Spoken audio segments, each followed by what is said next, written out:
we're going to go through, I just looked at it, but now I forgot. Okay, yeah, we're going to go through a few properties of convex problems, a few more examples, and then finish up with some transformations you can do to convex problems that give you something that may be easier to solve or fits into a particular framework, but the solution set doesn't change, or at least it's easily kind of retrievable in some sense. So that'll make more, I think that'll be more concrete when we talk about those transformations. So rewriting constraints. This actually kind of relates to a question that was asked just a little bit earlier. You can often rewrite the constraints in a convex problem in ways that make the problem appear simpler, but you're just hiding constraints in notation. So as was asked earlier, I can always, for example, take these constraints and work them into the inequality constraints, right? By defining a constraint to be AI transpose x minus bi, and also the negative of that. And if each of those is less than or equal to 0, that means that AI transpose x is equal to 0, is equal to bi, which would encode the ith constraint here. So I can always take those and fold them into the inequality constraint functions. Even more generally, I can just take all of these constraints and say that the set of points that satisfy them, I'm going to call that set C. So my whole feasible set is actually going to be called C. Now that's going to be a convex set. So that's something that you should think about from our lecture on convex sets, why that's the case. But the feasible set itself is always convex. You can either prove that from the definitions, or you can use some of the properties of convex functions to get that. So I can always think of a convex problem, no matter which one it is, as minimize some criterion that's convex, subject to x lying in a convex set, x and c. That's completely general. There's nothing lost when I do that. I just think it's probably not always convenient to not see the constraints explicitly. Okay. I can also write that as an unconstrained problem, no constraints whatsoever. But I'm going to put the indicator function of C in the criterion. So I can say I want to minimize f of x plus the indicator that x is in the set C. That indicator is going to be 0 when x is in the set, and infinity when it's not. So clearly it's achieving the same role as the constraint, x being in the set C. Okay? So that's also perfectly general. Can represent any kind of convex problem you want. But I just don't think you would ever typically want to use that form, because it hides the kind of the nature of the constraints. Okay, so given that generality, let's talk about a first order optimality condition for this problem. Minimize f of x subject to x being in the set C, which, like we said, is perfectly general and can represent all the inequality and equality constraints you want, just wrapped up into that set. So it's nice to look at this level of generality when we're deriving certain properties, because it makes them easier to state. When we actually work with the problem, we'd probably want to unravel C and remember what that set was.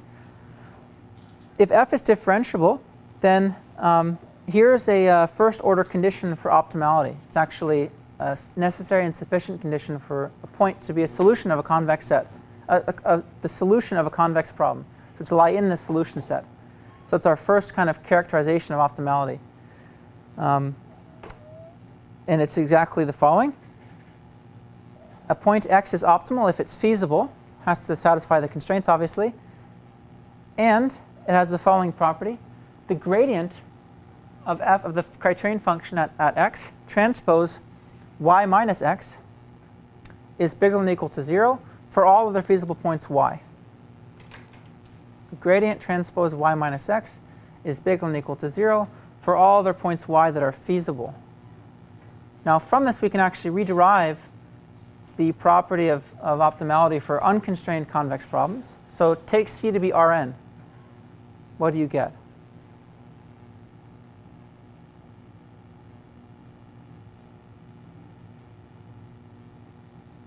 You get the gradient has to be equal to 0, right? Because this property would have to hold both for y and for, say, minus y.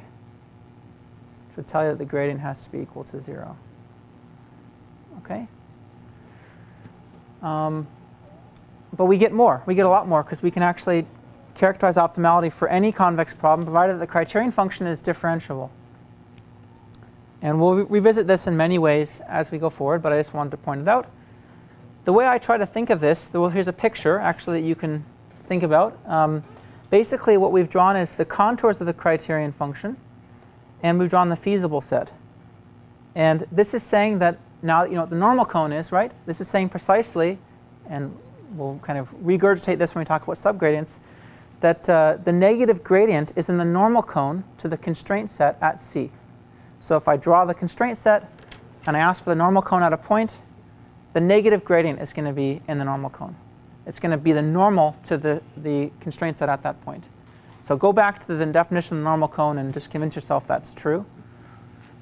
The way I like to remember this is actually not typically geometric. Sometimes it helps to think about it geometrically, but an easy way to remember it is the following. Y minus x is the vector that points from x to y, right? That's what y minus x is. So this is telling you, according to the gradient of the criterion function, if you try to move from x to y, the criterion is going to go up, because the gradient transpose that direction is bigger than or equal to 0. So it's just an intuitive way of remembering which say, direction the inequality should go. If you're at x and you look at the gradient, you try to go to y, this is telling you the gradient is going to go up. So according to the problem, you should not be moving to y. And if that's true for every other point y that's feasible, then you're at the solution. OK, an example of this in action is quadratic minimization. And this is unconstrained. And let's suppose that the quadratic form there, Q, is positive semi-definite, that matrix. So it's a convex criterion. And the first order optimality condition says that basically if I take the gradient of that, it has to be equal to 0, because there are no constraints. So we just take the gradient of this function, shake off the rust.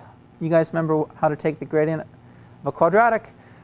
I get q times x for the gradient of this part, with respect to x, b for the gradient of this linear part, and c, nothing contributes nothing to the gradient. So I get qx plus b is 0. It's the first order condition of optimality. And now we can break it down to cases. If q is strictly positive definite, then there's a unique solution, and it's given by x equal to q inverse times b. If q is singular, and let's actually skip to the third one, and b is in the column space of x, then that means that this equation is solvable, and there are actually infinitely many solutions. I get it by taking, for example, one particular solution, which I'm writing as q pseudo inverse b. This is the generalized inverse of q, plus something in the null space of q. That gives me all the solutions. And another case, this is the second case I wrote here, is if q is singular and b is not in the column space, then you can see that equation is not solvable. So what that means, if you think back to the problem, is that actually the minimum of the criterion function is negative infinity. So you can convince yourself that's the case by thinking about it. The pseudo inverse, I'm not sure if you've seen in other courses. We're going to revisit that a bunch of times. So take a look at the supplementary lecture notes to see the precise definition of that. The pseudo inverse is going to match the inverse when it exists. When it doesn't exist, when the inverse doesn't exist, this extends the notion of the inverse. By basically, you can define it by, I take q, I take its SVD. So I take u dv transpose. If q is invertible, or I guess let's talk about the eigendecomposition since it's symmetric, u to u transpose, then I just take u times d inverse times u transpose, where d inverse just is takes all the diagonal entries and reciprocates them, takes the reciprocal. The pseudo inverse is defined the same way, except for I don't actually invert the eigenvalues that are 0. I don't touch them. So I only invert the ones that are non-zero. That gives you the pseudo inverse. It's just it's like I said, that's clearly going to match the inverse one that exists, but it's going to extend the idea of the inverse. Equality constraint minimization is another kind of nice one to look at with this first order optimality condition. It's going to give you something that you've seen maybe in a physics course, for example, with Lagrange multipliers. So I claim that the condition for optimality for this problem is the gradient of f of x plus a transpose u has to be equal to 0 for some u. So if x and u satisfy this, then x is optimal. Okay. So how do we see that? the first order optimality condition is going to just give us exactly this. The gradient of f of x transpose y minus x is bigger than or equal to 0 for all y that satisfy the equality constraint ay equal to b. These are the set of feasible points. Let's rewrite that. So that's, I have this property, right? The gradient of f of x transpose y minus x is bigger than or equal to 0 for all y such that ay is equal to b. I claim that's equivalent to the gradient of x has to be orthogonal to the null space of A. So how do we see that? First, I'm going to actually claim this is true.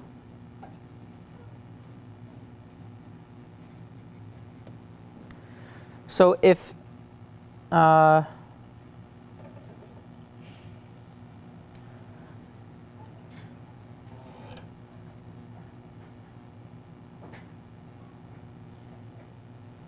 I don't actually, I don't want that. Oh, I see, right. So an easier way to see that is the following. So if x satisfies ax equal to b, and y satisfies ax equal to b, then a times y minus x has to be equal to 0. Right? Because this is just b minus b. So that means that by definition, this guy, which I'm going to call v, is in the null space of A. It's just a vector that when A multiplies, it gives me 0. So I can write the first order condition for optimality as this, just another way of writing it. For all v in the null space of A. But the null space is a proper linear space, and it's symmetric. So if a v is in the null space, then so is minus v, which means that I have to get an equality here. So that actually implies that the following is true.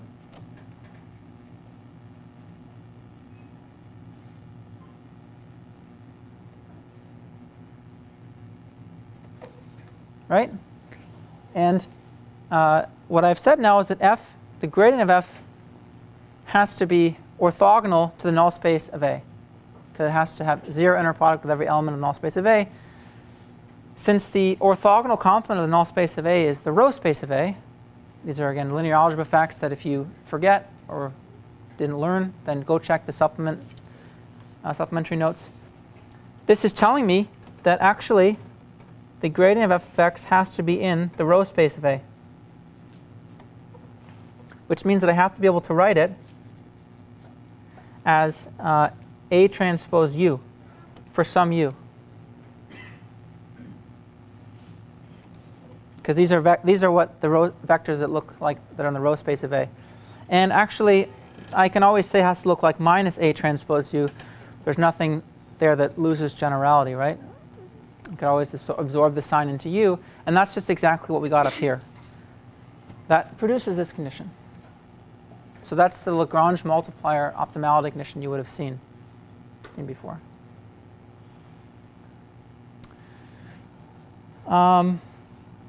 Let's see. I'm going to skip projection onto a convex set because we'll come back to that when we talk about subgradients. But you can interpret projections via the first order optimality condition in terms of the normal cone. So we'll come back to that.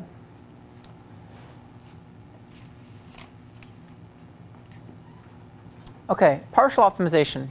Now we're getting to the kind of operations you can do to a convex problem. If I have a function member which was jointly convex in two variables, say x and y, so it's convex in the big block of variables x, y, and C was a convex set, then remember I can define a new function g which is only a function in the variable x by minimizing out over y in the set C. And we saw last time that was still a convex function. And what that tells us is that we can always partially optimize a convex optimization problem and retain convexity. That should be clear because I can always write a convex optimization problem as minimize some function subject to the variable being in a set C. And here I'm telling you that we can partially minimize out one of the constraints and the result is still convex, that's telling you that you can minimize out over one of the not constraints, variables, and still get a convex optimization problem. So an example is the following. Let's suppose that I had this problem, minimize f of x1 and x2, subject to g1 of x1 is less than or equal to 0, and g2 of x2 is less than or equal to 0. Let's suppose I could actually optimize out over x2. That was possible just because of the nature of g2 and f and the function f. Then that's equivalent to the following problem. Minimize over just the variable x1, f of tilde of x1, subject to g1 of x1 is less than or equal to 0, where this function f tilde is defined as follows. If you give me any pair of x1 and x2, and you tell me x2 has to be smaller than or equal to 0 when I evaluate it with g2, then f tilde of x1 is the smallest you can make that over all possible points x2 that satisfy this constraint. Okay, so I've optimized out over x2. You can see the explanation for why this is convex really just comes from that up there. Okay.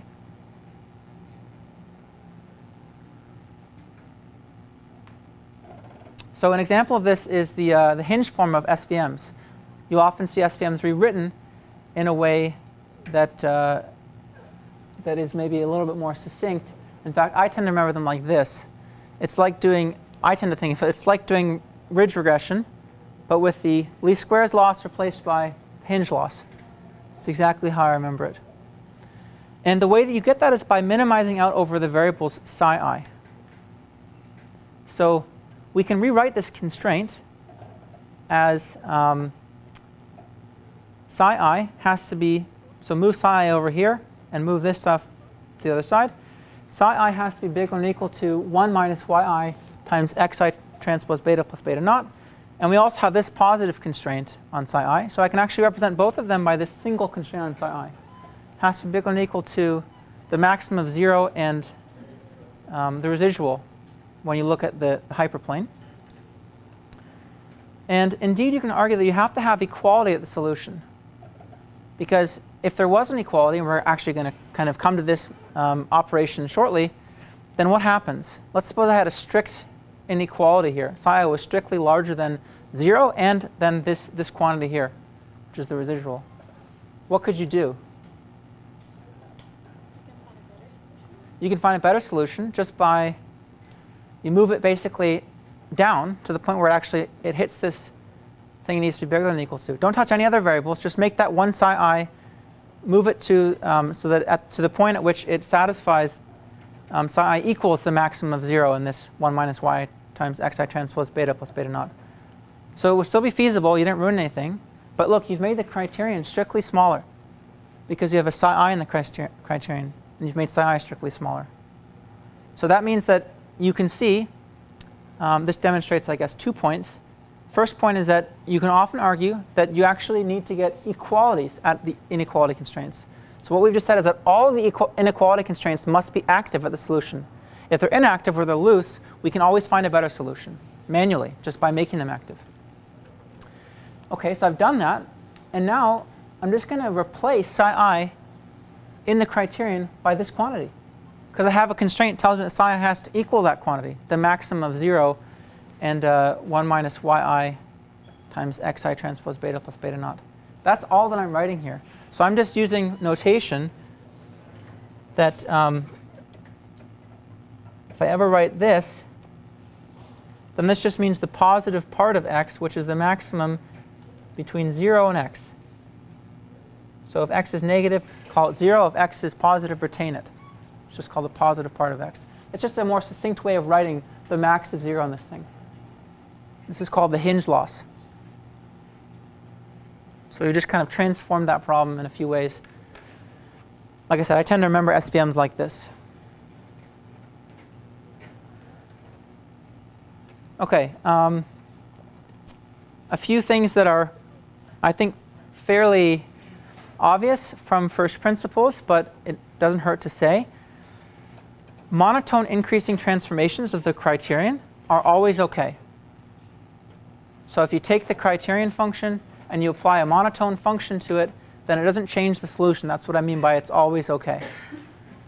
Okay, that should just be true from first principles. We do this all the time. For example, in statistics, you can actually maximize the likelihood or maximize the log likelihood. They're the same thing, right? Typically, we actually maximize the log likelihood because it's easier to do. So monotone, yeah, the transformation has to kind of match whether you're doing a minimization problem, right, or a maximization problem. You can use this to reveal kind of the hidden convexity of a problem. So a lot of times, for example, a lot of maximum likelihood problems, they're not actually concave. But if once you take the log of the criterion, that is concave. So it really is a concave maximization problem, even though the original likelihood might not have been concave in the variables. That's something that you see all the time if you do maximum likelihood. In general, over exponential families, that'll be the case. Another thing you can do is you can define basically a one-to-one transformation of the variables. I can always transform the variables to another set of variables as long as that transformation I'm making is a bijection. So I can get any new variable from an old variable and vice versa. You just transform everything to do with the problem. So you have to transform the constraint set as well, right, effectively when you do that. So that's what I've written here. Minimizing over x, f of x subject to x being in C, is equivalent to minimizing phi of y subject to phi of y is in the set C. Okay, so that's actually true even if it's not a bijection. It only has to be the transformation. Let's see if I can get this direction right. I'll tell it to you in words. You have to be able to represent every x as phi of y for some y, not vice versa. You don't actually need the vice versa, right? So that means it's surjective, the transformation. Yeah, surjective. Right, because basically I want to be able to, any point x, I want to be able to represent as phi of y for some y. If I can do that, then I can always solve the new problem. Maybe I'll catch myself later and convince myself that it was supposed to be injective, but I think you get the point. You have to be able to represent the variable in the new transformation somehow.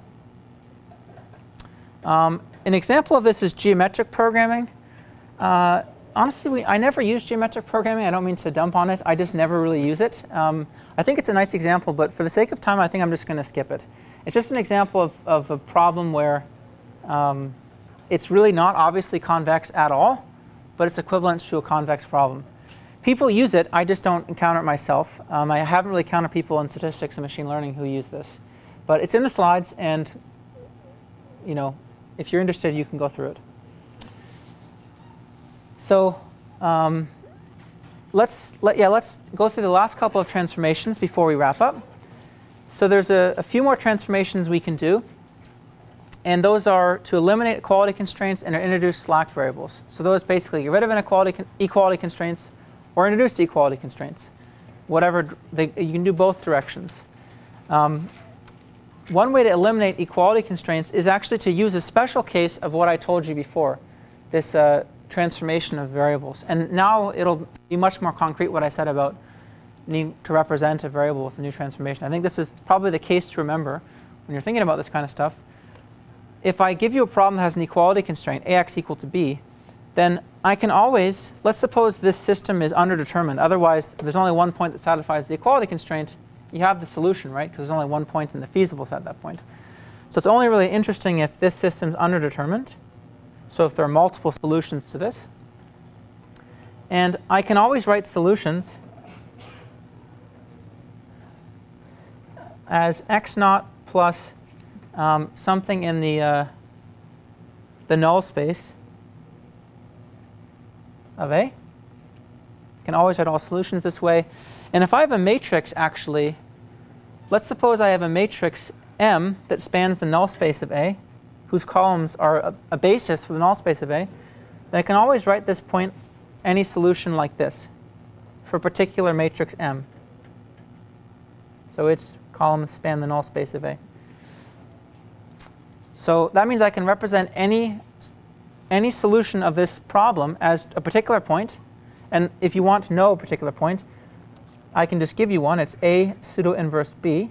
So now here, this is the most concrete we can make it. Plus my, where M is a matrix whose columns span the null space of A. So you could find that, for example, with an SVD of A, this matrix M. And now I can rewrite this problem as a new problem with no equality constraints. But this is my variable.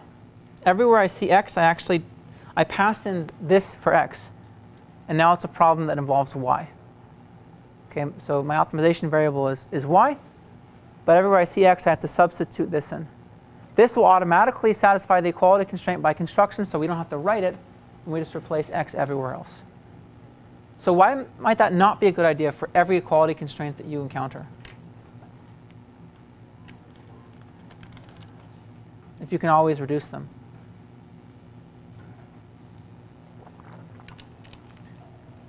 I'll give you a hint. They're mostly computational, yeah. Yeah, I was going to say numerical issues finding those pseudo inverse. Right? So even finding this solution, I'd say actually the more costly operation is finding M. But finding a basis for the null space could be very costly. It's a perfectly reasonable reason, right? You maybe just don't want to pay the cost to find the null space of that matrix. Another reason, which is maybe a little bit more subtle, is that A could be a sparse matrix. A could be a sparse matrix. That could actually be really good for you when we talk about algorithms later on. It's the matrix M that spans this null space need not be sparse. Even if you could find it, it actually may destroy the sparsity in the problem. So you could have gone to a problem, you could have gone from a problem where you had an equality constraint, but those equality constraints could be expressed as a sparse matrix, A times x equal B. And then you transform it to one with no equality constraints, but M is this big dense matrix. That's going to mess with a lot of stuff that happens in the algorithm, let's say. So we can go the other way as well. And this might be the last thing we get to in the lecture. And then I'll go through the PCA example on Thursday, because I think that's a pretty good one. So instead of eliminating equality constraints, you can actually create equality constraints. And you may think that that's really silly. But this is the way that we, for example, put linear programs into standard form, which we'll see next time. And it gives you a way of expressing problems in a much simpler form sometimes, even though you have more equality constraints. So if I have this problem, right? Minimize f of x subject to gi of x less than or equal to 0, all I, and an equality constraint, I can always transform that problem into one that has a very simple inequality constraints and a bunch of equality constraints. I just introduced this variable si for every inequality, and I tell you that gi of x plus si has to equal 0, and si has to be non-negative. If you just rearrange these two, you'll see that gi of x has to be less than or equal to 0. That's all it's saying. So it was superfluous, right? You didn't really, you actually added variables there. Now, this is going to be a problem if gi is not an affine function.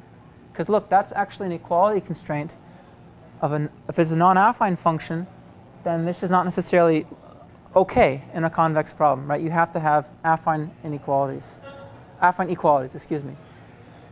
So the message to to take away from this is that if you ever have affine inequalities, you can always transform those into affine equalities plus slack variables. This S serves as a slack for this equality. And oftentimes, it's just helpful to reduce a bunch of affine inequalities to a big set of linear equalities plus very simple non-negativity constraints on the variables. This is indeed how we kind of treat linear programs when we apply things like the simplex algorithm. If you took another class that learned the simplex algorithm, you'd see it needs to operate basically on variables of this form, on inequalities of that form. OK, I guess that's going to be it. Remember to do your quiz after class, and I will see you guys on Thursday.